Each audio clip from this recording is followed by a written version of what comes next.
దినవృత్తాంతముల 2వ గ్రంథం 26వ అధ్యాయము 16వ వచనాన్ని చదువుదాం. అయితే అతడు స్థిరపడిన తరువాత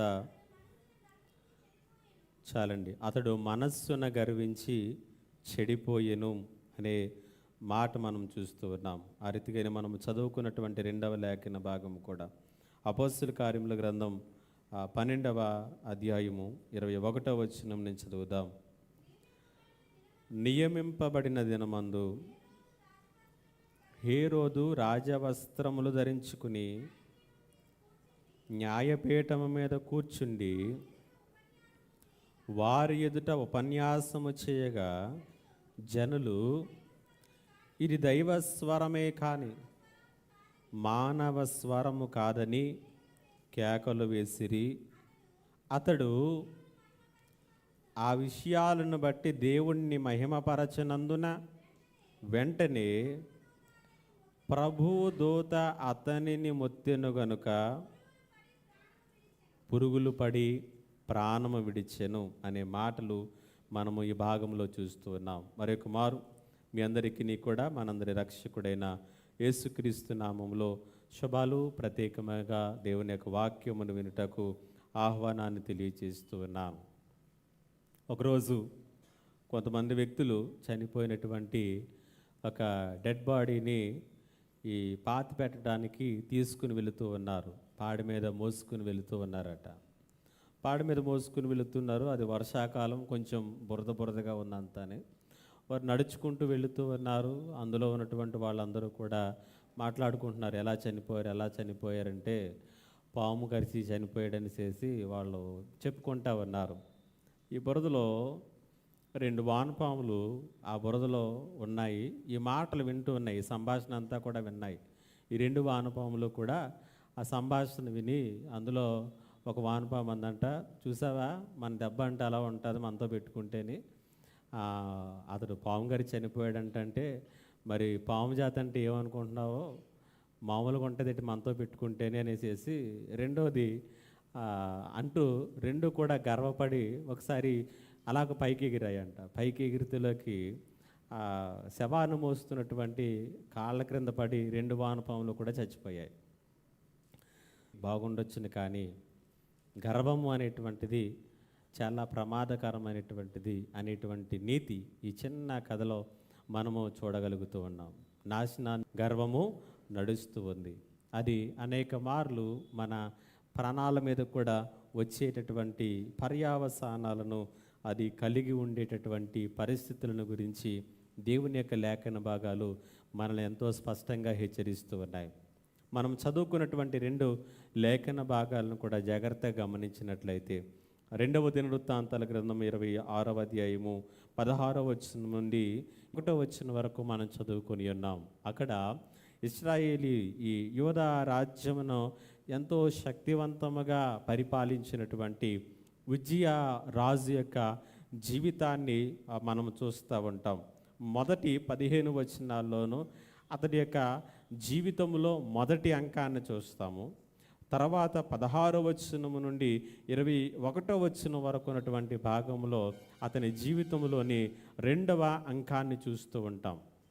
మొదటి అంకమంతట్లోనూ కూడా ఫస్ట్ హాఫ్ అంతా కూడా అతడు చాలా అద్భుతంగా వర్ధిల్లాడు, చాలా అద్భుతమైనటువంటి విజయాలను సంపాదించుకున్నాడు, చాలా అద్భుతంగా దేవుని యొక్క సహాయము చేత అతడు ముందుకు కొనసాగుతూ 16 సంవత్సరాలకి రాజై చాలా అద్భుతంగా అతడు వర్ధిల్లుతున్నటువంటి విధానాన్ని మనము ఈ భాగములో మనము కనుగొంటూ ఉంటాం.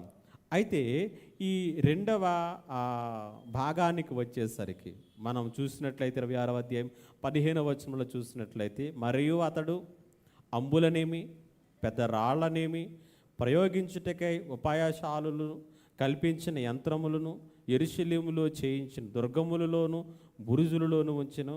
అతడు స్థిరపడు వరకు అతనికి ఆశ్చర్యకరమైన సహాయము కలిగిన కనుక అతని కీర్తి దూరముగా వ్యాపించెను. కాబట్టి కేవలం యూదా రాజ్యానికి మాత్రమే కాకుండా చుట్టుప్రక్కల ఉన్నటువంటి దేశాలన్నిటికీ కూడా ఈ ఉజ్జియా రాజు యొక్క కీర్తి సుదూరముగా వ్యాపించినట్లుగా మనము చూడగలుగుతూ ఉన్నాం. ఎంత అద్భుతమైనటువంటి ట్రాక్ ఉజ్జియా యొక్క జీవితంలో మనం చూస్తూ ఉంటాం. కానీ అదే ఉజ్జియా జీవితంలో ఒక సాడ్ న్యూస్ ఏంటంటే 16వ వచనంలో మనం చూస్తూ ఉంటాం. అతడు స్థిరపడిన తర్వాత మనస్సున గర్వించి చెడిపోయాను అనేటువంటి మాటలను ఎంతో స్పష్టంగా ఇక్కడ రాయటం అనేటువంటిది మనం చూస్తూ ఉన్నాం. ఆ రీతిగానే మనం చదువుకున్నటువంటి 2వ భాగంలో కూడా హేరోదు రాజవస్త్రములు ధరించుకుని ఒకరోజు ఇలాగనే నిలబడి ఒక అద్భుతమైనటువంటి ఉపన్యాసాన్ని ఇచ్చాడు. ఆ ఉపన్యాసాన్ని వినటువంటి వారందరూ కూడా ఇది దేవదూతల స్వరమే కానీ మానవ స్వరము ఎంత మాత్రమునో కాదు అనేసరికి ఇక హేరోదు అనుకున్నాడు, ఇక నేనే దేవుణ్ణి అనేటువంటి స్థాయికి తనను తాను హెచ్చించుకోవటం మొదలుపెట్టినప్పుడు దేవుని దూత మొత్తగా అక్కడికక్కడ స్పాట్లో పురుగులు పడి చనిపోయినటువంటి విధానాన్ని గురించి మనము స్పష్టంగా చూస్తూ ఉన్నాం. సో ఇలాంటి పర్యావసానాలు, ఇలాంటి పరిణామాలు పరిశుద్ధ గ్రంథంలో దేవుడు పదే పదే రాయించినటువంటి సందర్భాలను మనము చాలా స్పష్టంగా చూడగలుగుతున్నాం. ఈరోజు ఈ 2 లేఖన భాగాల ఆధారముగా ఈరోజు మన ధ్యానాంశము గర్వము దాని పర్యావసానములు.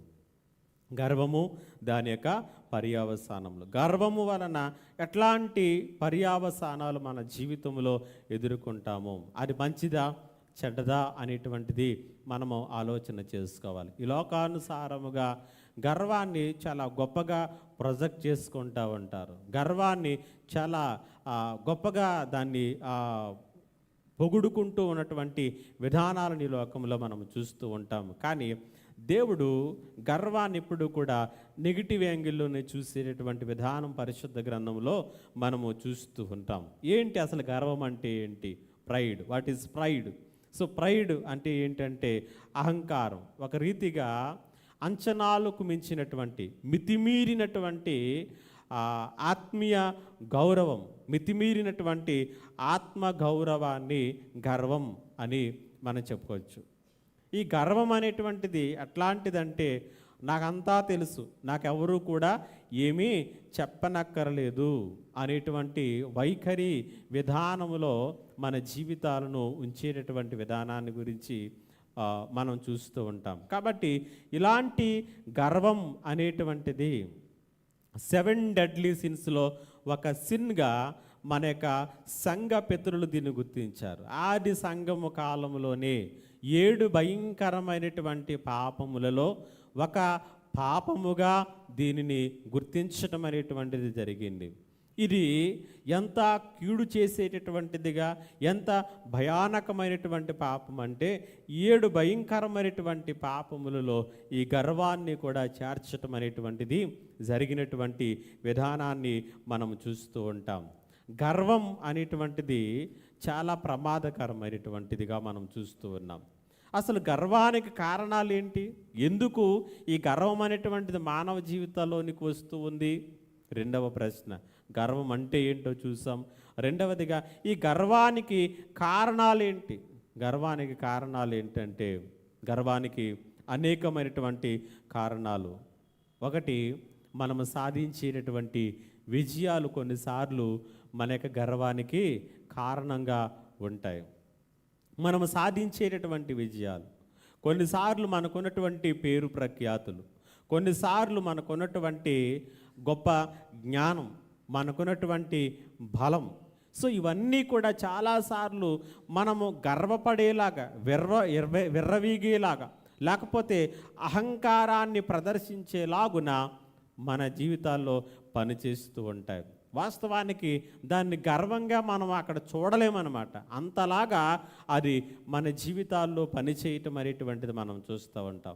మనం చదువుకున్నటువంటి 2 లేఖన భాగాల్లోనూ కూడా ఇటు ఉజ్జియా కావచ్చు, అక్కడ హేరోదు కావచ్చు, వీరిద్దరి జీవితాల్లోనూ కూడా మనం చూసినట్లయితే వారిద్దరూ కూడా మరి చక్కటి అధికారాన్ని కలిగి ఉన్నారు, పేరు ప్రఖ్యాతులు కలిగి ఉన్నారు. వారి యొక్క పేరు ప్రఖ్యాతులు సుదూరంగా వ్యాప్తి చెందాయి, అభివృద్ధి పొందారు, చక్కటి జ్ఞానవంతులుగా వారు ఉన్నారు, బలమైనటువంటి రాజులుగా వారు ఉన్నారు.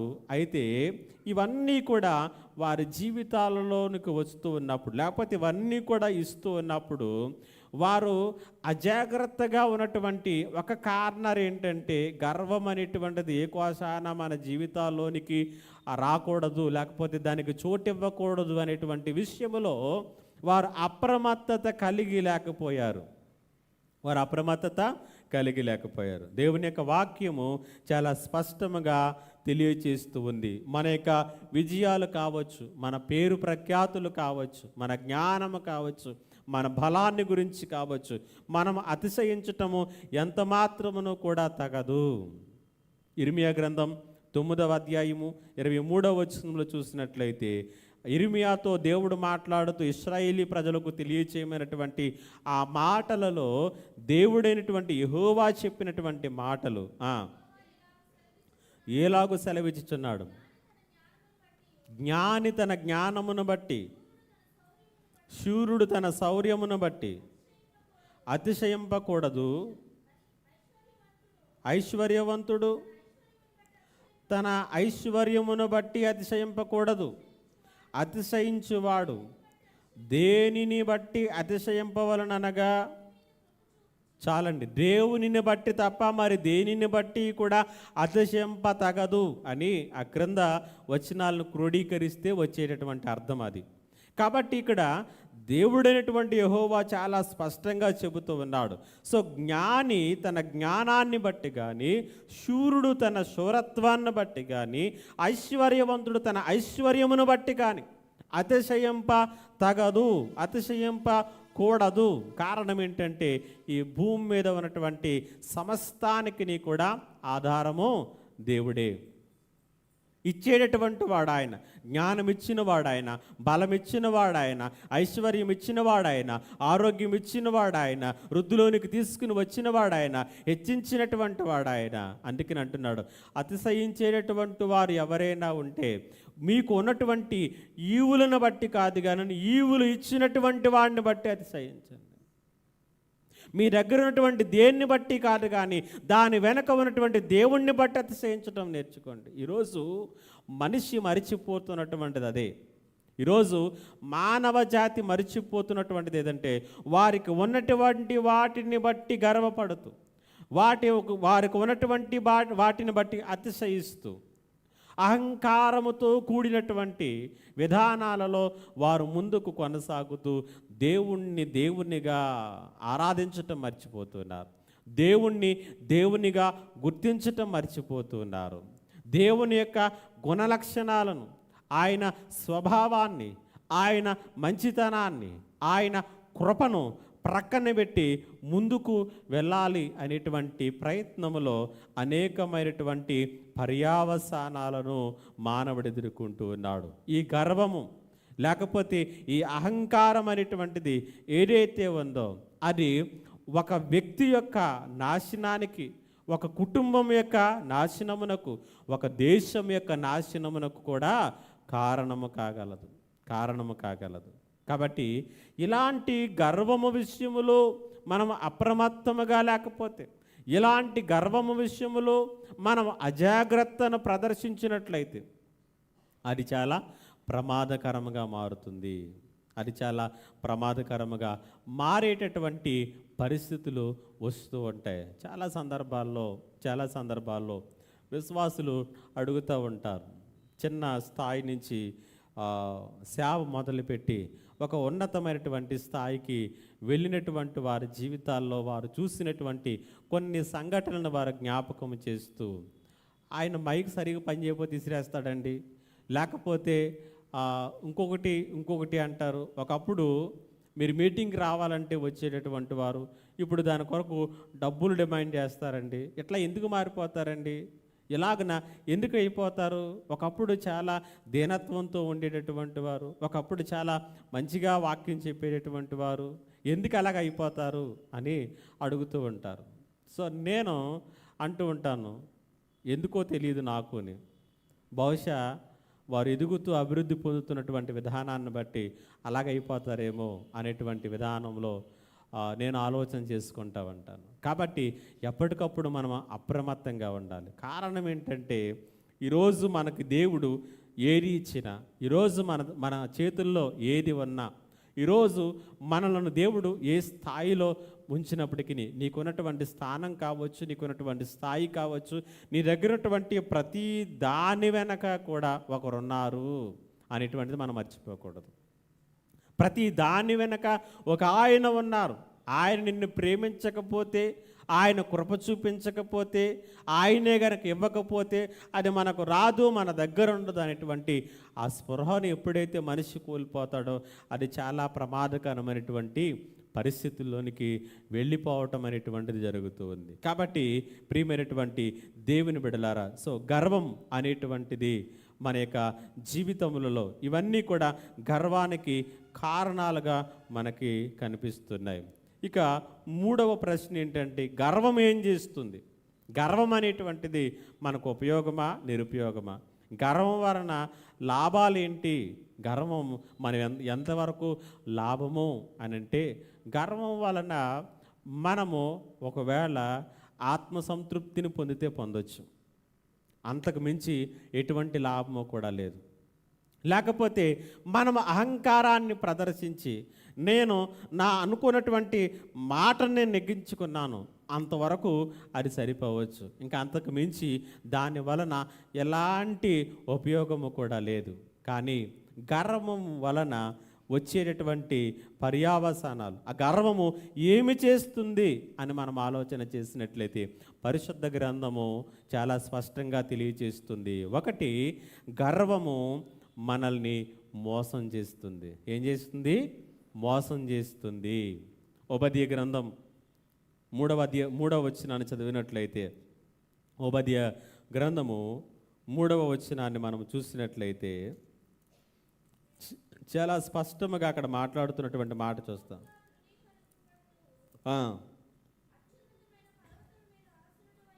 అత్యున్నతమైన పర్వతముల మీద ఆసీనుడవై ఉండి కొండ సందులలో నివసించేవాడా, నన్ను క్రిందకు పడద్రోయగలవాడెవడని అనుకొనువాడా, నీ హృదయ గర్వము చేత నీవు మోసపోతివి అంటూ ఉన్నాడు.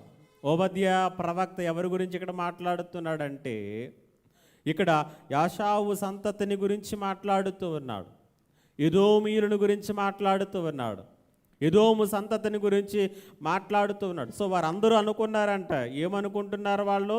అత్యున్నతమైనటువంటి పర్వతముల మీద మేము నివసిస్తూ ఉన్నాం, కొండ సందులలో మేము నివసిస్తూ ఉన్నాము, మా మీద ఎవరూ కూడా దాడి చేయలేరు, మమ్మల్ని ఎవరూ కూడా ఓడించలేరు, లేకపోతే మమ్మల్ని ఎవరూ కూడా తాకలేరు అనేటువంటి వైఖరి విధానాలతో మమ్మల్ని క్రిందకి పడద్రోయగలవాడెవడని అనుకుంటూ ఉన్నాడు. అసలు మమ్మల్ని ఎవడ పడద్రోయగలడు?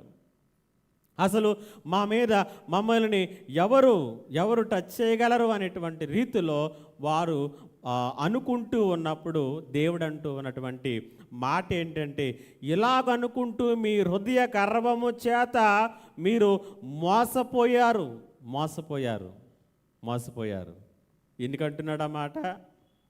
4వ వచనంలో చూసినట్లయితే, పక్షిరాజు గూడంత ఎత్తిన నివాసము చేసుకుని నక్షత్రంలో నీవు దాన్ని కట్టుకొని నన్ను అక్కడ నుండి నేను క్రిందకు పడవేయగలను. ఎదోము సంతతి వారలారా, మీరు మర్చిపోయారు, ఎవడు మమ్మల్ని పడద్రోయగలడు అనుకుంటూ ఉన్నారు, విర్రవీగుతూ ఉన్నారు, గర్వపడుతూ ఉన్నారు.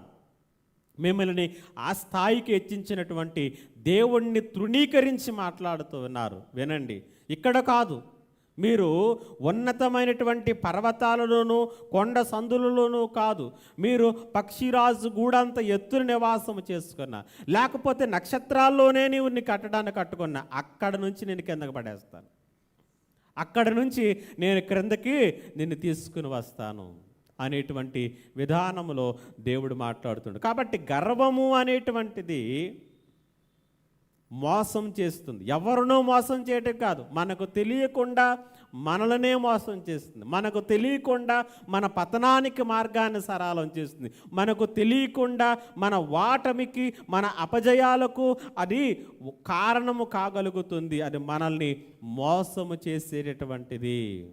అది చివరికి ఈ గర్వము అనేటువంటి దాన్ని, ఈ గర్వపు వేరులు అనేటువంటి వాటిని మొదలులో ఉండగానే, లేకపోతే అవి పిలకలుగా ఉండగానే మనం గుర్తించకపోతే మాత్రము అది మనకు ఘనతను, మెప్పును, మహిమను తీసుకుని రావటానికి కారకులుగా ఉండవలసినటువంటి మనకు అవమానాన్ని, నిందను తీసుకుని వస్తుంది. గొప్ప జ్ఞాని అయినటువంటి సొలొమోను ఇలా అంటాడు. సామెతల గ్రంథం 11వ అధ్యాయము 2వ వచనంలో మనం చూసినట్లయితే, అహంకారము వెనకాతలే అవమానము వస్తుంది అనేటువంటి మాటను ఇక్కడ జ్ఞానైనటువంటి సొలొమోను తెలియచేసి, కాబట్టి అహంకారము వెనకాల వచ్చేటటువంటిది ఏంటంటే అవమానము తప్పించి ఇంకొకటి లేదు. అహంకారము వెంబడి దేవుని ఉగ్రత తప్పించి మరొకటి రాదు. కాబట్టి గర్వం ఏం చేస్తుందంటే, ఒకటి మనల్ని మోసం చేస్తుంది. మనకి తెలియకుండానే మన పతనానికి మార్గాలను సరళము చేసేదిగా అది ఉంటూ ఉంది. రెండవదిగా, గర్వము అనేటువంటిది అనేకమైనటువంటి వివాదాలకు, అనేకమైనటువంటి తగాదాలకు, అనేకమైనటువంటి సంఘర్షణలకు అది కారణంగా ఉంటూ ఉన్నది. అదే సామెతల గ్రంథం 13వ అధ్యాయము 10వ వచనాన్ని మనము చూసినట్లయితే, గర్వము వలన జగడమే పుట్టును. చాలండి. కాబట్టి ఈ గర్వము అనేటువంటి దాని వలన కేవలం అవమానమే కాదు, కానీ గర్వము వలన అనేకమైనటువంటి వివాదాలు, అనేకమైనటువంటి తగాదాలైనటువంటి వస్తాయి. ఎందుకంటే గర్వం ఎప్పుడూ కూడా సమాధాన పడడానికి ఇష్టపడదు. గర్వం ఎప్పుడూ కూడా సరి చేసుకోవడానికి ఇష్టపడదు. గర్వం ఎప్పటికీ కూడా సమాధాన పడదాం, సరి చేసుకుందాం, శాంతితో జీవిద్దాము అనేటువంటి వైఖరి దానిలో ఎప్పటికీ కూడా ఉండదన్నమాట. దానిలో ఎప్పటికీ కూడా ఉండదు. కాబట్టి గర్వము వలన జగడమే పుట్టును. తన మాట నెగ్గించుకోవాలి అనేటువంటిది తప్పించి మరొకటి దానిలో ఉండదు. అది చాలా ప్రమాదకరమైనటువంటిది. ఇదే సామెతల గ్రంథం 6వ అధ్యాయము 17వ వచనంలో మనం చూసినట్లయితే, అహంకార దృష్టి, కళ్ళలాడు నాలుక, నిరంకార చంపు చేతులు, దుర్యోచనలు యోచించే హృదయము, కీడు చేటకు త్వరపడి పరిగెత్తు పాదములు, లేని వాటిని పలుకు అబద్ధ సాక్ష్యము, అన్నదమ్ముల జగడములు పుట్టించివి వగును. కాబట్టి ఇవి 7 కూడా యెహోవాకు హేయములు అంటాడు 16వ వచనంలో. ఇవన్నీ కూడా దేవుడు అసహించుకునేటటువంటివి. కారణం ఏంటంటే, ఈ గర్వము అనేటువంటిది నీకు మంచిది కాదు, నీతో జీవించేటటువంటి వారికి కూడా మంచిది కాదు. అది సంఘానికి క్షేమం కాదు, సమాజానికి క్షేమం కాదు, కుటుంబాలకు కూడా క్షేమము కాదు. కాబట్టి దేవుడు దానిని అసహించుకున్నటువంటి పాపముగా మనము చూస్తూ ఉన్నాం. అసహించుకున్నటువంటి పాపముగా ఆ పాపాన్ని మనము చూస్తున్నాం. కాబట్టి ఈరోజు మనిషి ఎదుర్కొన్నటువంటి అనేకమైనటువంటి సమస్యలకు ప్రధాన కారణం ఏంటంటే గర్వముతో, లేకపోతే వారి మాట నెగ్గాలనేటువంటి ఉద్దేశంతో ఈరోజు ఎన్నో కుటుంబాలు విడిపోయినటువంటి పరిస్థితులు మనం చూస్తూ ఉంటాం. కేవలం మాట నెగ్గించుకోవాలనేటువంటి ఒకే ఒక్క విధానంలో భర్తలను వదిలేసినటువంటి భార్యలు వదిలేసినటువంటి భర్తలు, కుటుంబాలు చిన్నాభిన్నమైపోయినటువంటి విధానాలలో ఈరోజు మనం ఎన్నో కుటుంబాలు మనం చూస్తూ ఉన్నాం. కాబట్టి చాలా అత్యంత ప్రమాదకరమైనటువంటిది. పరలోకంలో లేకపోతే బైబిల్ గ్రంథంలో ప్రారంభమైనటువంటి మొట్టమొదటి పాపం ఏంటి? అసూయ, గర్వం. నీ హృదయ గర్వము చేత నీవు ఆకాశము నుండి క్రిందకి పడద్రోయబడ్డావు. లూసిఫర్ను గురించి రాయబడినటువంటి మాటలు. హృదయ గర్వము చేత నువ్వు నేలకు పడద్రోయబడ్డావు, నీ మహిమను కోల్పోయావు, నీ ఆధిక్యతను కోల్పోయావు. దేవుడు రాయించినటువంటి మాటలు. కాబట్టి జాగ్రత్త. ఇలాంటి వాటి విషయంలో మనము జాగ్రత్త కలిగి ఉండవలసినటువంటి వారమై ఉంటూ ఉన్నాం.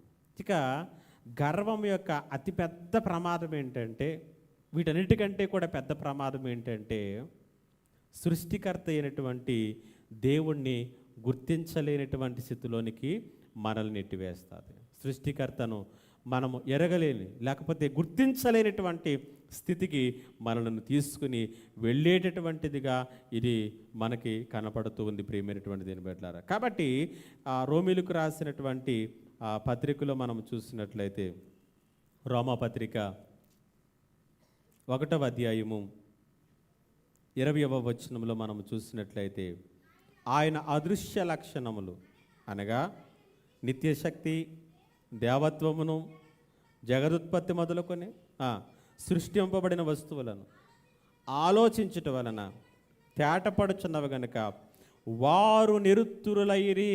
ఎవరు వీళ్ళంటే, దుర్నీతి చేత సత్యమును అడ్డగించేటువంటి మనుషులు, భక్తిహీనతలో ఉన్నటువంటి వారు, గర్వము చేత హృదయంలో చెడిపోయినటువంటి వారు. సో వీళ్ళందరూ కూడా ఏమీ చేయలేకపోతున్నారంట. దేవుని అదృశ్య లక్షణాలు, ఆయన నిత్యశక్తి, దేవత్వము, జగదుత్పత్తి మొదలుకొని సృష్టింపబడినటువంటి వస్తువులను ఆలోచించుటలో వారు నిరుత్తురులయ్యిరి. అందుకనే ఈరోజు ప్రపంచంలో దేవుణ్ణి నమ్మేటటువంటి వారి కంటే కూడా దేవుడు లేడు అనేటువంటి వారు దినదినానికి ఎక్కువైపోతున్నటువంటి విధానాలు మనం చూస్తున్నాం. మాకు దేవుడు అవసరమే లేదు, దేవుడు అవసరం లేకుండానే మేము బ్రతకగలం, దేవుడు అవసరం మాకెంత మాత్రము కూడా లేదు, ఆయన మాకు అవసరం లేనటువంటి దేవుడు. అది బాధల్లో ఉన్నవారికి అవసరం ఆయన, కష్టాల్లో ఉన్నవారికి అవసరం ఆయన, పేదవారికి ఆయన అవసరం. కాబట్టి మాకు అన్నీ ఉన్నాయి, మాకు దేవుడు అవసరం లేదు అనేటువంటి విధానములో వారు విర్రవీగుతున్నటువంటి విషయాలను మనం చూస్తూ ఉన్నాం. సో ఇది ఎప్పటికీ కూడా మానవ జాతికి మంచి పరిణామము కాదు, ఎప్పటికి కూడా మంచి పరిణామము కాదు. వాక్యము సత్యమైనటువంటిది. సత్యాన్ని దేవుడు తెలియచేస్తూ ఉన్నప్పుడు ఆ సత్యానికి మనం లోబడ్డం అనేటువంటిది చాలా ప్రాముఖ్యమైనటువంటిది. ఇదే రోమపత్రిక 1వ అధ్యాయం 30వ వచనంలో మనం చూసినట్లయితే, కొండిగాండ్రును, అపవాదకులను, దేవద్వేషులను, హింసకులు, అహంకారులు అనగా గర్వంతో ఉన్నవారు, బెంకములాడేవారు, చెడ్డవాటిని కల్పించుకునేవారు, అవిధేయులుగా ఉన్నవారు, అనురాగరహితులను, నిర్దయులునైరి, ఇట్టి కార్యములు అభ్యసించేవారు మరణమునకు తగిన వారు అని దేవుని న్యాయ విధిని తగినవారు అను దేవుని న్యాయ విధిని వారు బాగుగా ఎరిగి ఉండి కూడా వాటిని చేయించు ఉన్నారు. చేయడమే కాదు, వాటిని అభ్యసించే వారితో సంతోషముగా సమ్మతించుచున్నారు. ఎంత భయంకరమైనటువంటి పరిస్థితులు ఈరోజు మనం చూస్తున్నాము. చూడండి, ఈరోజు ప్రపంచంలో ఇదే ఉంది. ఈరోజు ప్రపంచంలో ఇటువంటి కార్యాలన్నీ కూడా సరైనటువంటివి కాదు, అవి దేవుని యొక్క న్యాయ విధికి తగినటువంటివి కాదు. ఇవన్నీ చేసేటటువంటి వారిని దేవుడు మరణానికి పాత్రులుగా ఎంచుతాడనేటువంటి వాటిని బాగుగా ఎరిగి ఉండి కూడా వాటిని చేస్తూ ఉన్నారు. చేసేటటువంటి వారితో వారు సంతోషిస్తూ ఉన్నారట, వారు సంతోషిస్తూ ఉన్నారు. ప్రియమైనటువంటి దేవుని బిడ్డలారా, ఈరోజు జరుగుతున్నటువంటి ఎన్నో రకాలైనటువంటి పర్యావసానాలకు, పరిణామాలకు కారణం మనిషి యొక్క గర్వం, అహంకారం. దేవుణ్ణి చూడలేనంతగా వారు గర్వపడుతూ, దేవుడు అసహించుకునేటటువంటి గర్వముతో వారి జీవితాలను నింపుకుంటూ ఉన్నారు. ఇవి గర్వమునకు కారణాలు. లేకపోతే గర్వము అనేటువంటిది మన జీవితాల్లోనికి తీసుకుని వచ్చేటటువంటి పరిస్థితులు. అది మనల్ని మోసం చేస్తుంది. అది అనేక రకాలైనటువంటి తగాదాలకు, ఘర్షణలకు కారణంగా ఉంటుంది. అన్నిటికంటే అతిపెద్ద ప్రమాదము దేవుణ్ణి చూడకుండా చేస్తుంది, దేవుని దగ్గరకు రాకుండా చేస్తుంది. దేవుడు మాకు అవసరం లేదు అనేటువంటి స్థితిలోనికి నెట్టివేస్తున్నటువంటి పరిస్థితులు మనం చూస్తూ ఉన్నాం. ఇది మనకు మన జీవితాలకు ఎంత మాత్రమునూ కూడా సరైనటువంటిది కాదు. ఇక మూడవది, గర్వం యొక్క పర్యావసానాలు ఏంటి? సో గర్వం అంటే ఏంటో, గర్వం ఏం చేస్తుందో మనము చూసి ఉన్నాము. సో గర్వం యొక్క పర్యావసానాలు ఏంటి, దానివలన ఎట్లాంటి పర్యావసానాలు ఎదుర్కొంటాము అని అంటే మనం చదువుకున్నటువంటి 2 లేఖన భాగాల్లోనూ కూడా మనం చూస్తూ ఉంటాం. రాజు అయినటువంటి ఉజ్జియా 2వ దినవృత్తాంతాల గ్రంథం 26వ అధ్యాయము 16వ వచనంలో చూసినట్లయితే, అయితే అతడు స్థిరపడిన తర్వాత మనస్సున గర్వించి ఏమైపోయాడంట? చెడిపోయాడు. ఉజ్జియా రాజు చెడిపోవటానికి కారణం, ఉజ్జియా రాజు పతనమైపోవడానికి కారణం, ఉజ్జియా రాజు యొక్క పతనానికి కారణం ఏంటంటే తన మనస్సులోనికి చోటిచ్చిన, మనస్సులోనికి రానిచ్చినటువంటి గర్వమే, అహంకారమే, మితిమీరినటువంటి అతిశయముతో కూడినటువంటి విధానమే అతడు చెడిపోవటానికి కారణమైంది. ఏం చేశాడంట? గర్వంతో అతడు, ఉజ్జియా ఏం చేశాడట? అతడు ధూపపీఠము మీద ధూపం వేయటక యెహోవా మందిరములోనికి ప్రవేశించి దేవుడైన యెహోవా మీద ద్రోహము చేశాడట. దేవుడైనటువంటి యెహోవా ఒక్కొక్క పనికి ఒక్కొక్కరు నియమించాడు. ఆయన పరిపాలన చేయటానికి వారిని ఎన్నుకున్నాడు, లేకపోతే దేవుని పరిచర్య జరిగించటానికి లేవీయులను ఎన్నుకున్నాడు, ధూపము వేయడానికి అహరోను సంతతిని ఆయన ఎన్నుకున్నాడు. ఒక్కొక్కరికి పంచి ఇచ్చినటువంటి బాధ్యతలలో వారిని ముందుకు కొనసాగింపచేస్తూ ఉండగా ఈ ఉజ్జియా రాజు స్థిరపడే వరకు కూడా బాగానే ఉన్నాడు. స్థిరపడిన తర్వాత తిరమలేని పనులు చేయడం మొదలెట్టాడు. స్థిరపడే వరకు కూడా వందుగ్గానే ఉన్నాడు, వినయంగానే ఉన్నాడు, ఎంతో చక్కగా తన జీవితాన్ని ముందుకు నడిపించుకున్నాడు. చూడండి ఎంత చక్కగా ఉజ్జియా గురించి రాయబడతాయంటే 5వ వచనంలో చూద్దాం. 26:5లో చూసినట్లయితే, దేవుని ప్రత్యక్షత విషయమందు తెలివి కలిగిన జకర్యా దినములలో అతడు దేవుణ్ణి ఆశ్రయించెను. ఆశ్రయించినంత కాలము కూడా దేవుడు అతన్ని వర్ధిల్లింపచేసెను. కాబట్టి అతడు 16 సంవత్సరాల వయసులోను రాజ్యపాలన చేపట్టినప్పుడు యాజకునిగా ఉన్నటువంటి దేవుని యొక్క ప్రవక్తగా ఉన్నటువంటి జకర్యా కనుసన్నలలో తను ముందుకు వెళ్ళాడు. వాక్యానుసారముగా నడుచుకోవటం ప్రారంభించాడు. ఏ తీర్మానం చేయాలన్నా, ఏ ఆలోచన చేయాలన్నా, ఏ నిర్ణయం చేయాలనుకున్నప్పటికీ కూడా వాక్యానుసారముగా, ప్రార్థనాపూర్వకముగా, దైవభక్తితో, లేకపోతే దైవజనుల యొక్క ప్రార్థనతో నిర్ణయాలు తీసుకుంటూ, ఆలోచనలు తీసుకుంటూ, దేవుని మీద ఆధారపడుతూ, దేవుని యొక్క ఆలోచనల మీద ఆయన ఆధారపడుతూ అతడు ముందుకు వెళుతూ ఉన్నటువంటి విధానాన్ని మనం చూస్తూ ఉంటాం. అలాగున నడిచినంత కాలము కూడా దేవుడు అతన్ని వర్ధిల్ల చేస్తూ వచ్చినటువంటి విధానం మనం చూస్తూ ఉంటాం. ఆ రీతిగా ఒక్కొక్క మెట్టు ఎక్కుతూ యోధా రాజ్యాన్ని చక్కగా కట్టాడు, అద్భుతంగా కట్టాడు. వారు ముందున్నటువంటి వారికంటే కూడా ఎంతో అద్భుతంగా శాంతిని, సమాధానాన్ని, నెమ్మదిని విస్తరింపచేశాడు. అభివృద్ధి పదంలోనికి తీసుకుని వచ్చాడు. అతని పేరు విస్తరించింది, ఘనత విస్తరించింది, ప్రఖ్యాతి పొందటం ప్రారంభించాడు. అలాగున అతడు స్థిరపడ్డాడు, స్థిరమైనటువంటి పాయింట్కి వచ్చాడు. ఇక్కడికి వచ్చిన తర్వాత ఇక ఏం చేయాలో అర్థం కానటువంటి పరిస్థితుల్లోనికి వెళ్ళిపోయినట్లుగా ఇంకా ఆ పోస్ట్ కూడా మనమే తీసేసుకుందాం అనుకున్నాడో ఏంటో తెలియదు. మొత్తానికి ధూపం వేయడానికి బయలుదేరాడు మనోడు. వెళ్ళేసరికి అక్కడ యాజకులుగా ఉన్నటువంటి వారందరూ కూడా అహరోను సంతతి వారు అయినటువంటి యాజకుల పని అది నీ పని కాదు అని చెప్పారు. చెప్పినప్పటికీ కూడా అక్కడ ఏమన్నాడు? 19వ వచనంలో 2వ భాగంలో చూస్తే, పరిశుద్ధ చూడండి, ఉజ్జియా యెహోవాకు ధూపం వేయటానికి ప్రతిష్ఠింపబడిన అహరోను సంతతి వారైన యాజకుల పనియే కానీ నీ పని కాదు. పరిశుద్ధ స్థలంలో నుండి బయటకు పొమ్ము, నీవు ద్రోహము చేసి ఉన్నావు. దేవుడిని యెహోవా సన్నిధిని ఇది నీకు ఘనత కలుగచేయదు అని వారు హెచ్చరించారు. ఉజ్జియా, నువ్వు రాజువైతే కావచ్చు, నీకు అధికారం ఉంటే ఉండొచ్చు, నువ్వు పరిపాలన చేస్తే చేయవచ్చు, దేవుడు నిన్ను అనేక రీతిలుగా హెచ్చిస్తే హెచ్చించవచ్చును. కానీ బౌండరీస్ నువ్వు దాటుతున్నావు. నీకంటూ కొన్ని హద్దులు ఉన్నాయి. ఆ హద్దులలో నీవు ఉంటే అది నీకు ఘనత, అది నీకు దేవుని సన్నిధిలో మహిమ.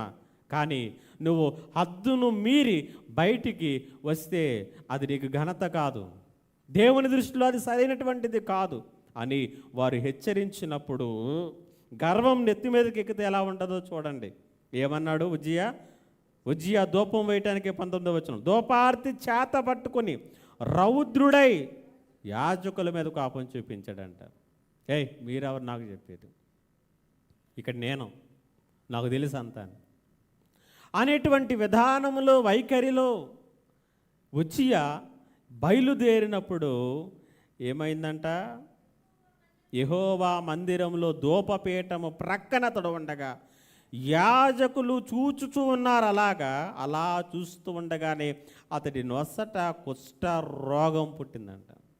అతడి నొసట కుష్ఠరోగం పుట్టింది. వెంటనే ఉజ్జియా ఎప్పుడైతే ఆ కుష్ఠరోగమును గమనించి ఉన్నాడో ఇక తడవ చేయకుండా అక్కడి నుంచి అతన్ని బయటికి వెళ్ళగొట్టారు. యెహోవా తన్ను ముత్తెనని ఎరిగి బయటకు వెళ్ళుటకు తానును త్వరపడెను. ఇక తను మరణించే వరకు, చివరి వరకు కూడా ఆయన పరిశుద్ధ సన్నిధిలో, స్థలములో అడుగు పెట్టేటటువంటి అవకాశం లేకుండా దేవుడు చేశాడు. జాగ్రత్త. ఒక్క గర్వం చిన్న లక్షణంగా మనకు అనిపించవచ్చు, దాని యొక్క పర్యావసానం, దాని యొక్క ప్రమాదం ఉజ్జియా యొక్క జీవితంలో ఒక చెడ్డ ముగింపు. ఆరంభం చాలా అద్భుతంగా ఉంది, ఆరంభాన్ని చాలా అద్భుతంగా ఆరంభించాడు, కానీ ముగింపు ఒక చెడ్డ ముగింపుగా ముగించవలసినటువంటి పరిస్థితులను మనం చూస్తూ ఉన్నాం. ప్రియమైనటువంటి దేని బిడ్డలారా, ఈరోజు మన జీవితాల్లోనైనా సరే దేవుడు మనకు ఏ బాధ్యత అప్పగించినా, ఏ భారం అప్పగించినా, కుటుంబంలో ఒక యజమానిగా కానీ యజమానురాలుగా కానీ, లేకపోతే నీ ఉద్యోగం చేస్తున్నటువంటి స్థలంలో నీ యొక్క రెస్పాన్సిబిలిటీస్లో కానీ, లేకపోతే సంఘములో నీకంటూ ఒక బాధ్యత అప్పగించినప్పుడు కానీ, దాన్ని బాధ్యతాయుతముగా చేసినప్పుడు దానిని బట్టి దేవునికి మహిమ, మన ఘనత.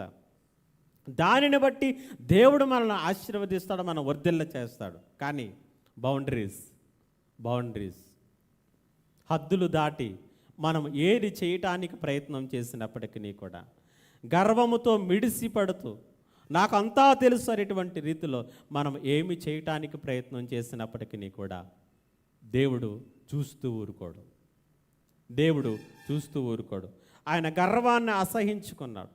హేయమైనటువంటి దానిగా చూచినటువంటి దేవునిగా మనము చూస్తూ ఉన్నాం. అలాగనే దానియేలు గ్రంథం 4వ అధ్యాయం 30-31 వచనాల్లో మనకు అందరికీ తెలుసు. నెబుకద్నెజరు యొక్క జీవితాన్ని గురించి మనం చూస్తూ ఉంటాం. సో నెబుకద్నెజరు యొక్క జీవితంలో కూడా ఎందుకు అంత పరిస్థితి నెబుకద్నెజరు యొక్క జీవితంలోకి వచ్చింది చూడండి ఒకసారి. దానియేలు గ్రంథం 4వ అధ్యాయం 30వ వచనం.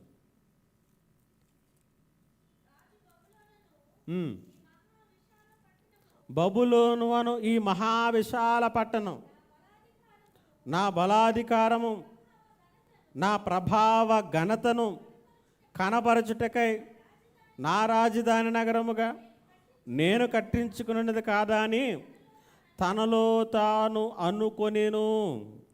రాజు నోట ఈ మాట ఉండగానే ఆకాశం నుండి ఒక శబ్దం వచ్చి ఆయనతో మాట్లాడిందంట. రాజుకు నెబుకద్నెజరు, ఇదిగో ఇదే నీకు ప్రకటన, నీ రాజ్యము నీ యొద్ద నుండి తొలగిపోతూ ఉంది. తమ యొద్ద నుండి మనుషులు నిన్ను తరిమి వేస్తారు. ఇదిగో అడవి జంతువుల మధ్య నీవు నివాసము చేయుచు పశువు వలె గడ్డి మేస్తావు. సర్వోన్నతుడకు దేవుడు మానవుల రాజ్యం పైన అధికారి అయి ఉండి తానెవరికి దాని అనుగ్రహింప నిశ్చయించునో వానికి అనుగ్రహించిన నీవు తెలుసుకుని వరకు కూడా ఎలాగనే ఉంటుంది. 33వ వచనంలో ఆ గడియలోనే అలాగున నెబుకద్నెజరుకు సంభవించెను. ఆ గడియలోనే నెబుకద్నెజరుకు సంభవించెను. ఎందుకు ఇలా జరిగింది? అహంకారంలో ఉన్నటువంటి ఒక లక్షణం ఏంటంటే ఈ అయినటువంటి చాలా ప్రమాదకరమైనటువంటిది. ప్రైడ్, మిడిల్లో ఉంటుంది ఐ అనేటువంటిది.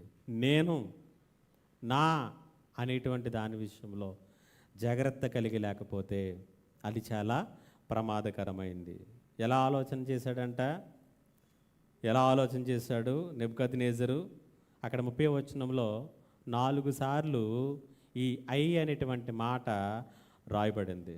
4 సార్లు అక్కడ ఉంది. నా బలాధికారము, నా ప్రభావము, నా రాజధాని నగరం, నేను కట్టించింది.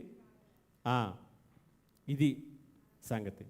కాబట్టి ఈ నా అనేటువంటిది ఎప్పుడైతే మన జీవితాల్లోనికి వస్తుందో అది మన పతనానికి మార్గాన్ని సరళం చేస్తుంది. నేను కాబట్టి, నేనే గనక, అసలు నేను లేకపోతే అనేటువంటి విధానంలో దేవుని దృష్టిలో, దేవుని ఎదుట దయచేసి ఎప్పుడూ కూడా మనం ప్రవర్తించకూడదు.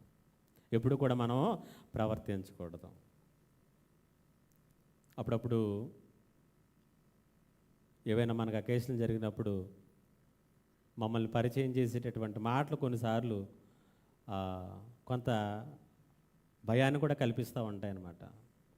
సో ఆ మాటలు కూడా ఒకవేళ నిజంగానే మేము ఇంత టోలమా అనేటువంటి విధానంలోకి వెళ్ళిపోతామని ఎప్పుడు భయం వేస్తూ ఉంటుంది అనమాట.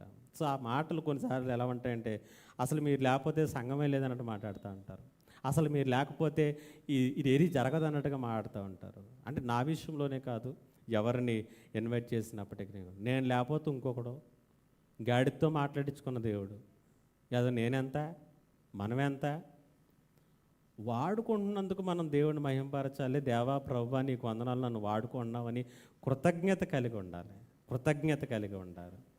అసలు నేను లేకపోతే పిఠాపురం ఉండదు, నేను లేకపోతే బీబీసీ ఉండదు అనుకుంటే దానికి ఏమైనా అర్థం ఉందా?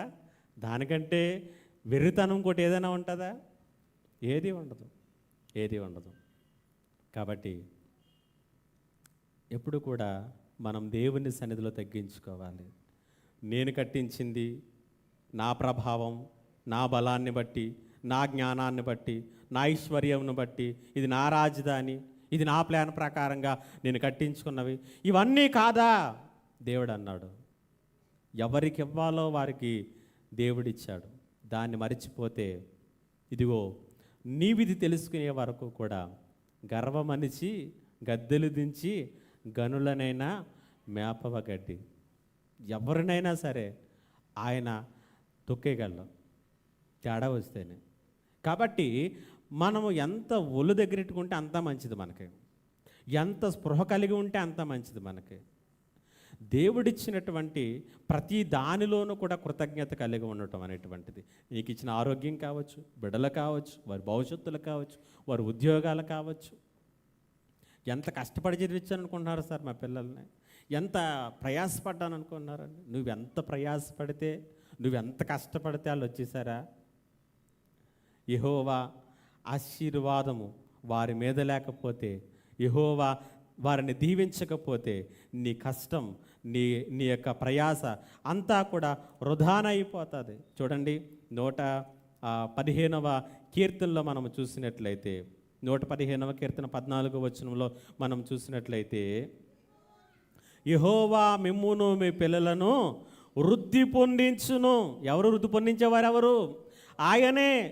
వృద్ధిలోనికి తీసుకుని వచ్చేవాడు ఆయనే, మనకు విజయాలు ఇచ్చేవాడు ఆయనే, మన ఘనతనిచ్చేటటువంటి వాడు ఆయనే, మనల్ని హెచ్చించేటటువంటి వాడు ఆయనే. కాబట్టి యెహోవా మిమ్మును మీ పిల్లలను వృద్ధి పొందించును. యెహోవా మీ పిల్లలు మీ కష్టార్జితం చేత, మీ యొక్క ప్రయాస చేత, మీ భారము చేత, లేకపోతే వారికి ఉన్న తెలివితేటల చేత వృద్ధిలోనికి వచ్చారని రాయలేదు ఆయన మిమ్మును మీ పిల్లలను వృద్ధి పొందించును. కాబట్టి ఈ విషయాలను మనం మర్చిపోకూడదు. కాబట్టి ఉజ్జియా స్థిరపడిన తర్వాత మనస్సును గర్వించి చెడిపోయాడు. నెబుకద్నెజరు స్థిరపడిన తర్వాత మనస్సును గర్వించి చెడిపోయాడు. హేరోదు రాజు స్థిరపడిన తర్వాత మనస్సును గర్వించి అతడు కూడా చెడిపోయినట్లుగా మనము చూస్తూ ఉన్నాం. అందుకని జ్ఞానిటువంటి సొలొమోను మనందరికీ తెలుసు, 16వ అధ్యాయం సామెతల గ్రంథం 18వ వచనంలో ఇలా రాశాడు, నాశనమునకు ముందు గర్వము నడుచును, పడిపోవుటకు ముందు అహంకారమైనటువంటి మనస్సు నడుచును. జాగ్రత్త, జాగ్రత్త. దేవుని యొక్క కార్యాలను, క్రియలను గుర్తించలేనటువంటి స్థితిలో మన జీవితాలు ఉన్నట్లయితే అది చాలా ప్రమాదకరం. టైటానిక్ మనందరికీ తెలుసు టైటానిక్ గురించి. కాబట్టి టైటానిక్ షిప్ను తయారు చేస్తున్నప్పుడు అది ప్రపంచంలోనే అతిపెద్ద షిప్గా దాని గురించి చెప్పుకున్నారు. ప్రపంచంలోనే అతి గొప్ప షిప్గా దాన్ని చెప్పుకున్నారు. ఇక దాని మీద వారు రాసినటువంటిది ఏంటంటే, దేవుడు కూడా దీన్ని ముంచలేడు, దేవుడు కూడా దీన్ని ముంచలేడు, ఎవరి తరము కూడా కాదు అనేటువంటి రీతిలో ప్రగల్భాలు పలికి ప్రయాణాన్ని ప్రారంభించినటువంటి కొన్ని గంటలలోనే అది 2 ముక్కలై అది సముద్రంలో మునిగిపోయినటువంటి విధానం మనకు తెలుసు. గర్వం దేవుడిచ్చినటువంటి జ్ఞానము చేత, దేవుడిచ్చినటువంటి వనరుల చేత మనము నిర్మించుకున్నటువంటి వాటిని బట్టి. సో టైటానిక్ యొక్క పతనానికి కారణం దేవుణ్ణి కూడా ప్రక్కన పెట్టడం, ఇక దేవుడు మాకు అవసరం లేదు అనేటువంటి రీతిలో వారు ఉండటం. రీసెంట్గా ఇప్పటికి ఇంకా మరి జరుగుతున్నటువంటి పరిస్థితులు, అమెరికా దేశంలో లాస్ ఏంజల్స్, కాలిఫోర్నియాలో ఉన్నటువంటి లాస్ ఏంజల్స్ అనేటువంటి ఈ నగరంలో, పట్టణంలో ప్రారంభమైనటువంటి ఈ యొక్క అగ్ని ప్రమాదం. లాస్ ఏంజల్స్ చాలా అందమైనటువంటి పట్టణం, మీరు విజువల్స్లో చూడొచ్చు. చాలా అందమైనటువంటి పట్టణం, చాలా పచ్చదనంతో కూడినటువంటి పట్టణం, అది చాలా అందమైనటువంటిది. సో ఈవెన్ ఇండియాలో తీసేటటువంటి చాలా సినిమాలు వాళ్ళు అక్కడ చేస్తూ ఉంటారు. అనేక రకాలైనటువంటి క్యాలెండర్స్లో ఈ కాలిఫోర్నియా లేకపోతే లాస్ ఏంజల్స్లో ఉన్నటువంటి ప్రాంతాల యొక్క ఫోటోలు ఉంటాయి. సో హాలీవుడ్, సో ప్రతి దేశానికి లేకపోతే ప్రతి రాష్ట్రానికి ఒక సినిమా రంగానికి బాలీవుడ్, టాలీవుడ్లు ఉన్నట్టే అక్కడ కూడా హాలీవుడ్ ఉంది. ఈ కాలిఫోర్నియాలో ఉన్నటువంటి ఈ లాస్ ఏంజల్స్ అనేటువంటి ఈ పట్టణము చాలా సుందరమైనటువంటిది. సినీ రంగంలో నటులు, నటీమణులు, లేకపోతే నిర్మాతలు, దర్శకులు, అలాగనే గొప్ప గొప్ప కంపెనీల యొక్క సీఈఓలందరూ కూడా ఈ పట్టణంలో నివసిస్తారు. ఇక్కడే వారందరూ కూడా నివసిస్తూ ఉంటారనమాట. అంత సుందరమైనటువంటిది, అంత రిచెస్ట్ సిటీ. అమెరికాలో ఉన్నటువంటి నాలుగు గొప్ప నగరాలలో 2వ అతిపెద్ద నగరముగా పేరు పొందినటువంటి విధానము ఈ యొక్క లాస్ ఏంజల్స్ని మనం చూస్తూ ఉన్నాం. అక్కడ ఒక్కొక్క ఇంటి ఖరీదు స్టార్టింగ్ స్టేజ్ ఎంత అంటే ఇంచుమించుగా 17 కోట్ల నుంచి ఉంటుందంట. ఒక్కొక్క ఇంటి ఖరీదు కూడా 17 కోట్ల నుంచి ఇక అలాగా పైకి ఉంటుంది. సో అలాంటి లాస్ ఏంజల్స్ నగరం ఇదే నెల 7వ తారీఖున అగ్నికి ఆహుతైపోయింది. సో అగ్నికి ఆహుతైపోయి ఇప్పటికీ కూడా తగలబడిపోతూ ఉంది. ఎవరు కూడా కంట్రోల్ చేయలేనంతగా మానవుల యొక్క చేతులలో నుంచి అది బయటికి వెళ్ళిపోయింది. అమెరికా లాంటి అగ్రరాజ్యం, అగ్రగ్రామిగా అన్ని దేశాలను శాసించగలిగినటువంటి శక్తివంతమైనటువంటి దేశముగా పేరు పొందినటువంటి ఆ దేశము ఆ ప్రాంతంలో లేగినటువంటి కారు చిచ్చును ఆపలేకపోయింది. 10 ఎకరాల స్థలంలో ప్రారంభమైనటువంటి ఈ అగ్ని ప్రమాదం ఈ రోజుకి మరి అంచనాల వరకు 30,000 ఎకరాలకు విస్తరించింది. 30,000 ఎకరాలకు విస్తరించి అక్కడ ఉన్నటువంటి మొత్తం కోట్ల రూపాయలతో కట్టుకున్నటువంటి ఇల్లులన్నిటి కూడా నాశనం అయిపోయాయి. మొత్తం స్మాష్ అయిపోయింది. అక్కడ ఇప్పుడు బూడిద తప్పించి ఏమీ లేదు. మీరు చూస్తున్నటువంటి ఆ ఒకే ఒక్క ఇల్లు తప్పించి మొత్తం అంతా కూడా బూడిదైపోయింది. మొత్తం అంతా కూడా నాశనమైపోయింది. టీవీ ఛానల్ న్యూస్లో, ఒక న్యూస్ ఛానల్లో దీన్ని ప్రొజెక్ట్ చేస్తూ అందులో వారు చెప్పినటువంటి మాటలు చాలా విచారాన్ని కలిగించాయి. చాలా విచారాన్ని ఈరోజు అక్కడ కలిగినటువంటి ఆస్తి నష్టాన్ని అంచనా వేస్తే ఇంచుమించుగా 23 లక్షల కోట్లుగా అంచనా వేశారు. 23 లక్షల కోట్లు. ఆంధ్రప్రదేశ్ యాన్యువల్ బడ్జెట్ ఎంతో తెలుసా? 2,74 కోట్లు.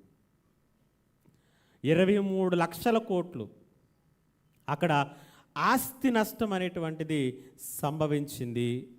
కొన్ని వేల సంఖ్యలో కోట్ల రూపాయల విలువతో కట్టుకున్నటువంటి ఇళ్ళన్నీ కూడా దగ్ధమైపోయాయి. సో ఒక న్యూస్ ఛానల్లో దీని గురించి మాట్లాడుతూ వాళ్ళు ఏమన్నారంటే, బెంజి నుంచి గంజికి దిగజారినటువంటి ఐశ్వర్యవంతులు, బెంజి నుంచి గంజి తాగేటటువంటి, గంజి దొరకనటువంటి పరిస్థితుల్లోనికి వెళ్ళిపోయారు. ఎందుకు ఎంత న్యాచురల్ డిజాస్టర్ అక్కడ సంభవించింది? ఎందుకు ఎంత ప్రకృతి విపత్తి అక్కడ సంభవించింది అనంటే, రకరకాలైనటువంటి కారణాలు రకరకాలుగా వినిపించవచ్చును. కానీ అమెరికా దేశంలో ఈరోజు అత్యధికంగా వినిపిస్తున్నటువంటి కారణం ఏంటంటే దేవుణ్ణి ధిక్కరించటం. దీనికి 48 గంటల ముందు ఇదే లాస్ ఏంజల్స్లో సో గోల్డెన్ గ్లోబ్ సెలబ్రేషన్ జరిగాయి. సినిమా హీరోలు, హీరోయిన్లు, దర్శకులు, నిర్మాతలు, రిచెస్ట్ పీపుల్ అందరూ కూడా అక్కడ చేరి అక్కడ అందరూ కూడా గంతులు వేస్తూ, ఆనందిస్తూ, చిందులేస్తూ, రకరకాలుగా వారు ఆనందిస్తూ చిట్ట చివరికి అక్కడ ఆబ్జెక్టివ్ టైప్లో వాళ్ళు క్విజ్ కింద నిర్ణయించుకుంటూ ఉన్నటువంటి పరిస్థితులలో వారు ఒక్కొక్క ప్రశ్న అడుగుతున్నప్పుడు సో ఈ యొక్క జీవితానికి ఉన్నటువంటి పరిస్థితులకు ఎవరు కారణం అంటే ఎవరికి వారే కారణమైనటువంటి జవాబులు. దేవుడి విషయం ఏంటంటే దేవుడు ఈ రోజుల్లో మనకు అవసరం లేదు. సో 0% అక్కడ ఇచ్చినటువంటి విధానాలు, వీటన్నిటిని బట్టి అక్కడ యాంకర్గా ఉన్నటువంటి ఆమె అనౌన్స్ చేసినటువంటి మాటలు ఏంటంటే, ఈ లాస్ ఏంజల్స్ పట్టణం దేవుడు అవసరం లేనటువంటి పట్టణం, మాకు దేవుడు అవసరం లేదు, మాకు దేవుడు అక్కరలేదు అనేటువంటి విధానంలో డైరెక్ట్గా అనౌన్స్ చేసింది. అంత మాత్రమే కాదు, కానీ దేవుడు అసహించుకునేటటువంటి ప్రతి పాపాన్ని అక్కడ అది అఫీషియల్గా చేసినటువంటి విధానాలు మనం చూస్తున్నాం. ట్రంప్ రాకముందు జో బైడెన్ అక్కడ గే మ్యారేజెస్ని అఫీషియల్ చేశాడు, బిఫోర్ మ్యారేజ్ సెక్స్ని అఫీషియల్ చేశాడు, రకరకాలైనటువంటి విషయాలన్నింటినీ కూడా అఫీషియల్ చేశాడు. సొదొమ గొమొర్రా పట్టణాలను దేవుడు పతనం చేయడానికి కారణం ఇవే అక్కడన్నీ కూడా. కాబట్టి అక్కడ ఇలాంటి అకృత్యాలన్నీ కూడా జరుగుతున్నప్పుడు దేవుడు అనేక మార్లు హెచ్చరించిన వారు మారలేదు, మనసులు మార్చుకోలేదు, అహంకారంతో ప్రవర్తించారు. అగ్నిగంధకాలతో దేవుడు ఆ పట్టణాన్ని నాశనం చేశాడు. ఈరోజు కాలిఫోర్నియా అదే పరిస్థితుల్లో ఆ యొక్క లాస్ ఏంజల్స్ పట్టణం మొత్తం పతనమైపోయింది. ఈరోజు వారు గంజి దొరకనటువంటి పరిస్థితులు, కట్టుబట్టలతో వారు ఇళ్లను విడిచి బయటకు వచ్చేసారు. ఒక్క కారు మిగలలేదు, ఒక్క ఇల్లు మిగలలేదు, ఒక ఆస్తి అనేటువంటిది వారికి మిగలలేనటువంటి పరిస్థితుల్లోనికి వెళ్ళిపోయారు. సో దేవునినే తృణీకరించేటంత గర్వం అనేటువంటిది ఎంత మాత్రము కూడా ప్రమాదకరం, ఎంత మాత్రం కూడా మంచిది కాదు. 48 గంటలు గడవకు మునిపే ఆ మాటలు చెప్పి ఈ పట్టణానికి మాకు దేవుడు అవసరం లేదు, మనకు నచ్చినట్లుగా మనం జీవిద్దాం, మనకు నచ్చినట్లుగా మనం వ్యవహరిద్దాం. కాబట్టి ఎలాగున అనౌన్స్ చేసుకుని చిందులేసి 48 గంటల గడవకు మునిపే దేవుని యొక్క తీర్పు, దేవుని యొక్క ఉగ్రత ఆ ప్రాంతం మీదకి వచ్చి పతనం చేసినట్లుగా మనం చూస్తున్నాం. ప్రియమైనది దేవుని సంగమా, దేవుడు మరలా హెచ్చరిస్తున్నాడు. చాలా మార్లు ఆ పట్టణం అమెరికా దేశంలో ఉన్నటువంటి వారిని ఎన్నో మార్లు హెచ్చరించాడు. మాట విననల్లనటువంటి స్థితిలోనికి వెళ్ళిపోయినప్పుడు దేవుడు ఏం చేయాలో అది చేసి చూపిస్తాడు. అగ్రగామే కావచ్చు ప్రపంచానికి, మంటను కంట్రోల్ చేయలేకపోయింది. కారణం అది మనుషుల తప్పిదం కాదు, అది దేవుని ఉగ్రత అయి ఉంటూ ఉంది. కాబట్టి ప్రియమైనటువంటి దేవుని బిడ్డలారా, గర్వం విషయంలో జాగ్రత్త. దేని విషయంలోనూ కూడా మనం గర్వపడతగదు. ఏ యోగ్యత లేనటువంటి మనకు జీవితాన్ని ఇచ్చినటువంటి దేవుడు, పాపములో పొరలాడుతున్నటువంటి మనలను రక్షించినటువంటి దేవుడు ఆయన కృప వలన మనం ఈ రీతిగా ఉన్నాం. కాబట్టి ఆ కృపను జ్ఞాపకం చేసుకుంటూ దేవునికి కృతజ్ఞతాస్తులు చెల్లిస్తూ వందనస్తులముగా వినయ మనస్సులతో జీవించవలసినటువంటి మనిషి విర్రవీగినటువంటి అహంకారాన్ని నెత్తికెక్కించుకుని జీవించినప్పుడు ఇలాంటి పర్యవసానాలు వ్యక్తిగతంగా కావచ్చు, కుటుంబాలకు కావచ్చు, సమాజాలకు కావచ్చు, దేశాలకు కావచ్చు, అది ఎంత మాత్రమును కూడా క్షేమము కాదు. పరిశుద్ధ గ్రంథం పదే హెచ్చరిస్తూ ఉంది. సొదొమ గొమొర్రా పట్టణముల యొక్క పతనం మొదలుకొని పాత నిబంధనలో ఎన్నో రకాలైనటువంటి ఎవిడెన్సెస్ని దేవుని యొక్క వాక్యం మనకి ఇస్తుంది. హామాను యొక్క పతనం కావచ్చు, ఉజ్జియా యొక్క పతనం కావచ్చు, నెబుకద్నెజరు పతనం కావచ్చు. ఇలాగా చరిత్రలో ఎంతోమంది రాజుల యొక్క పతనాలకు గర్వమే కారణమని దేవుని యొక్క వాక్యం చెబుతుంది. జ్ఞానాన్ని బట్టి గర్వించి, ధనాన్ని బట్టి గర్వించి, బలాన్ని బట్టి గర్వించి, ఐశ్వర్యాన్ని బట్టి గర్వించి, ఉన్న వాటిని బట్టి గర్వించి నాశనమైపోయి పాడైపోయినటువంటి వారిని మన ముందు ఎందుకు పెట్టాడంటే మీరు అలా ఉండొద్దని, ఇది సరైనటువంటిది కాదు అని చెప్పడానికి దేవుడు ప్రయత్నం చేస్తున్నాడు. కాబట్టి మన జీవితాలలో వీటన్నిటిని గుర్తిస్తూ, వీటన్నిటిని గమనిస్తూ సరైనటువంటి విధానంలో మనం ఉందాం. సో మన జీవితాలలో గర్వాన్ని ఏ కోశానా కూడా చోటివ్వకుండా చూసుకుందాం, ఎక్కడా కూడా చోటివ్వకుండా చూసుకుందాం. నెబుకద్నెజరు వలె నేను లేకపోతే నాది, నా వల్ల, ఇలాంటి డైలాగులు వద్దు. ఈ డైలాగులు మంచివి కాదు మనకి. కాబట్టి అలాంటి డైలాగులు వచ్చాయంటే విత్ ఇన్ అవర్స్లో మన జీవితాలని రివర్స్లో చూసుకోవాల్సి వస్తుంది. అందుచేత మనము దేవుడిచ్చినటువంటి కృపను జ్ఞాపకం చేసుకుంటూ వినయ మనస్సుతో వందనస్తులముగా నీకు ఇచ్చిన కుటుంబాన్ని బట్టి, బిడ్డలను బట్టి, ఉద్యోగాన్ని బట్టి, ఐశ్వర్యాన్ని బట్టి, ఆరోగ్యాన్ని బట్టి, ప్రతి దానిని బట్టి దేవుని స్తుతించు, ప్రతి దానిని బట్టి దేవుని మహిమపరచు. అది దేవునికి మహిమ, నీకు ఘనత. ఆ రీతిగా మనము దేవుని సన్నిధిలో ఎదుగుదాం, వర్ధిల్లుదాం, దేవునికి మహిమకరంగా జీవిద్దాం. పరిశుద్ధాత్మ దేవుడు అట్టి కృపను మనకు అనుగ్రహించునుగాక. ఆమేన్. చిన్న ప్రార్థన చేసుకుందాం. మహోన్నతుడ, ఘనుడా, జీవాధిపతి, నీకు వందనాలు. ఈ ఉదయకాల సమయంలో గర్వము, దాని యొక్క పర్యావసానముల గురించి మరొక మారు మాట్లాడచ్చు ప్రభా. బైబిల్ గ్రంథంలో, చరిత్రలో ఈరోజు మా కళ్ళ ముందు జరుగుతున్నటువంటి ఎన్నో సంఘటనలకు నెత్తికెక్కినటువంటి గర్వం, మితిమీరినటువంటి అహంకారం వారి యొక్క జీవితాలను, కుటుంబాలను, దేశాలను, పట్టణాలను ఏ రీతిగా పతనావస్థకు చేర్చిందో మీరు తెలియచేశారు. మీకు వందనాలు. ఆ స్థితిలోనికి మేము వెళ్ళకుండానట్లుగా మాకు సహాయం చేయండి. నీ నడిపింపును మాకు అనుగ్రహించండి. ఎల్లప్పుడూ నీ కృపను గుర్తించే విధానంలోనే, నీ దయను జ్ఞాపకం చేసుకునే విధానాల్లోనే, అహంకారానికి, గర్వానికి మా జీవితాల్లో ఏమాత్రం చోటు ఇవ్వకుండా ముందుకు నడిచేటటువంటి కృపను, భాగ్యాన్ని మాకు అనుగ్రహించి మహిమా, ఘనత, ప్రభావాలు పొందుకోమని యేసు నామమున అడుగుచున్నాను తండ్రి. ఆమేన్.